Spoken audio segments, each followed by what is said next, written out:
Vernon, Joslyn, Vernon. A pleasure to be speaking with both of you today. And Vernon, great to see you getting some touch-ups today. But congratulations on your work on Match Point. When I had the pleasure of speaking with you 2 years ago, Ritual Killer, very different project. Was comedy ultimately the goal of where you wanted to be?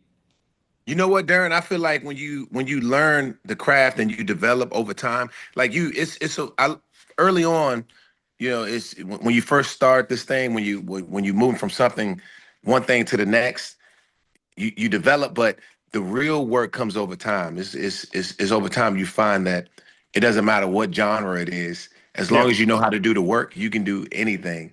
But you have to also be vulnerable and be willing to open up and take on certain roles. But it's the joy that I find in it, man. It's I don't feel like it's anything that I'm not into. You know what I mean? Well said. Jocelyn, congratulations on the work that you did with this one. Do you like the term mockumentary or do you hate it? I actually was the one who decided to package it as a mockumentary. I came from documentary. That was kind of my first format and my first entry point into, Hollywood as a filmmaker. Last year, I got my first Emmy nomination for a documentary. And so, documentaries have always been something I have valued as a medium, as a genre, but they tend to be very heavy. They tend to be very serious social justice or activism and art. And, I just wanted to play in the space that I'm often intellectualizing and get out of my head, and thought it would be a lot of fun to just play off of the format itself.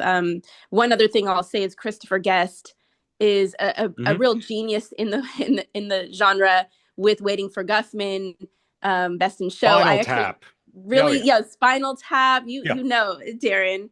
So I actually really think it's an under appreciated format in filmmaking. So I thought it'd be a lot of fun. I mean, even The Office, even the British version of The Office, I was obsessed. And so really wanted Vernon and our whole team to have a chance to play in this format and see what it would allow us to create. The follow-up to that before I go back to Vernon is how much of what we see on screen is improvised? Meaning, I know that there's the plot points in place, but did you let the actors entirely improvise or largely improvise?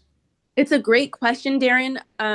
We had the intention of allowing a lot of Second City kind of improv approach play into this. There's a teacher named Viola Spolin, I think that's how you say her last name, but she was kind of one of the founders of how to unleash your creative spirit for the Second City philosophy of improv. And she was one of the first improvisational theater instructors out of that Chicago world. From what I understood, I've read her books and really loved her approach that when, an actor is allowed to play and find that inner child or that joy in acting, that some of the best magic can come out. So we did discuss this with the cast, and during our rehearsals, which we would do on Zoom every week for probably about a month and a half before the shoot date, we definitely played.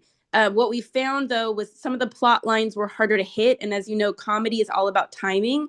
And because we were shooting so much in such a short amount of time, we decided to lean further into the script than what we had originally intended. But as the series continues, our goal is to open back up that creative channel and that improvisational approach to a lot of the scene work, because I think it will allow that magic to come out more.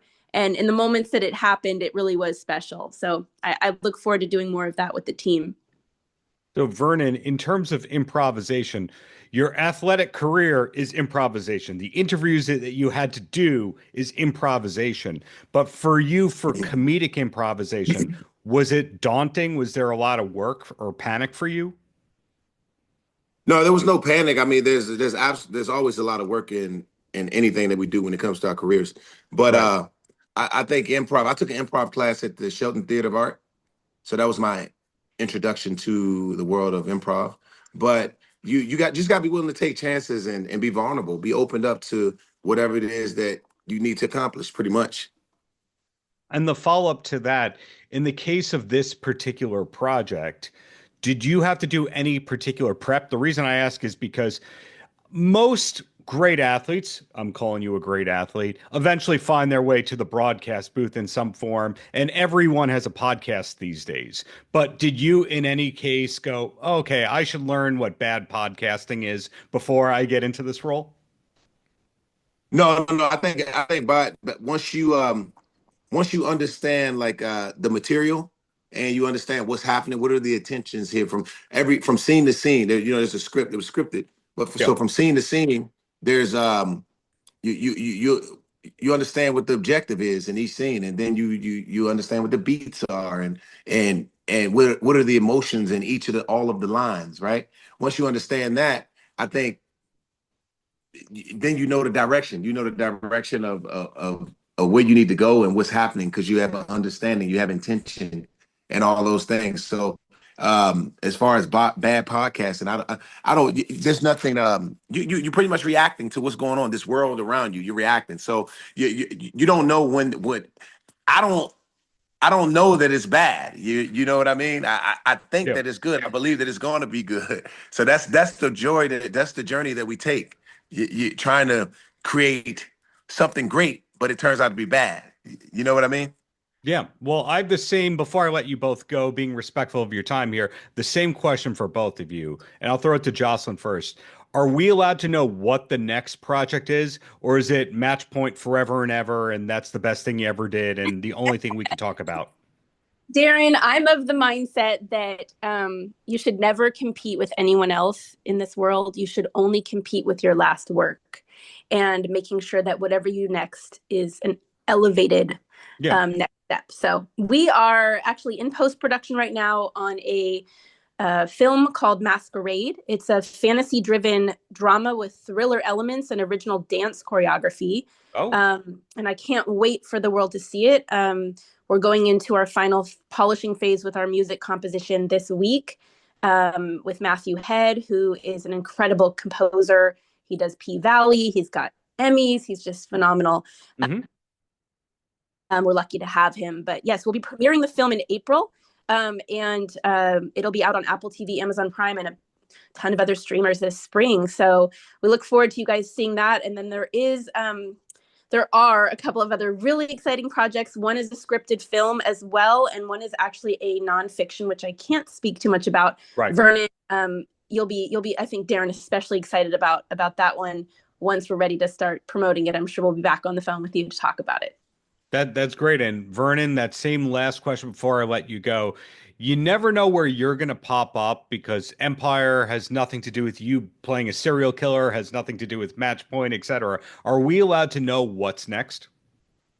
Yeah, I think there's a lot of things that's coming next. I mean, like Joslyn, the reason why we work so well together is because we just have this desire to keep going, like this innate desire to just like we're never satisfied with the last thing we did.